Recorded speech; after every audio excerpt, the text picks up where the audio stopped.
Hey everyone, just a quick update on the only thing that there is to update. And since I last posted a video, the only thing that I have done with the VMAX is change the battery. So if you recall on one of my videos way back, I think it was one of my reviews, maybe the first year review, but I mentioned something about how slow this thing seems to start compared to other motorcycles that I have. And anyway, almost 3 years to the day of this motorcycle being in service, it was starting even slower than when it was brand new. So I did not take any chances and hesitate because in my experience, I have never had a battery last much longer than 3 years on a motorcycle.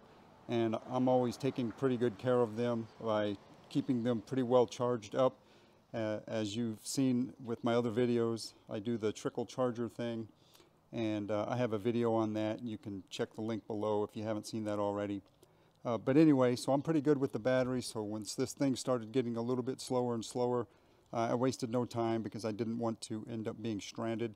So I bought a new battery and quickly put that in. So unfortunately, I was in such a hurry to get the battery in and get going again. I did not do a how-to video, but if you've seen my video on how to install the battery tender cable, that gets you most of the way there as far as replacing the battery. And the owner's manual has a very good step-by-step. And the whole process only takes 30 minutes to remove the battery and put a new battery in. So it's easy. You really shouldn't even need a video to do that. But if you do watch my battery tender cable installation video from a few years ago, that gets you pretty much all the way there except for maybe the last 1 or 2 steps. But anyway, moving on to the battery, I remember somebody mentioning in the comments that the reason they thought that the battery could be a little bit sluggish, or the starter would be a little bit sluggish, is because they didn't think the battery simply had enough amps to power this motorcycle and this starter. And they suggested a lithium. So that's what I've gone with. So you can see the box right here. This is what I went with. That's what I have in the motorcycle. And it definitely spins over much quicker, as I will demonstrate right here. And this is a cold start, by the way. It has not been run in several days.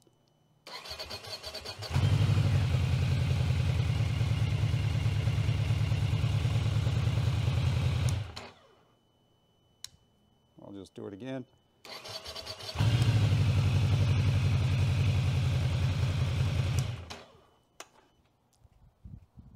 So if you compare that to the other video way back when, which I will insert right here and now, you can judge for yourselves.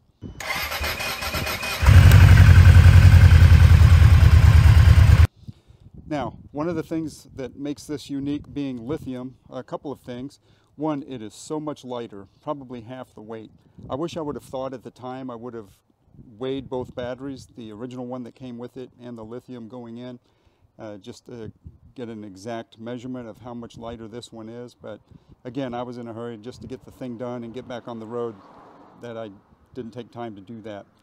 And another thing that I do want to mention is that it will require a new charger for those of you that have a battery tender. Lithium requires its own type of charger. So for those of you that are contemplating getting a battery tender, you can just start with this one, the one that will do either one. As you can see, it's versatile and you can do lead acid and lithium. So I had to end up getting another one so I could charge this battery and do the battery tender thing. And one neat thing about this one is there is an app that you can download so you can monitor what percentage your battery's at any given time. So there's another device that goes on your battery, connects to your battery. So while you're in there installing the battery, if you get that other device to add on and then download the app, you can monitor the battery status at any point and then know whether or not you need to put the battery charger on it. But anyway, this is the long and short of it. Like I said, just want to give you a quick update.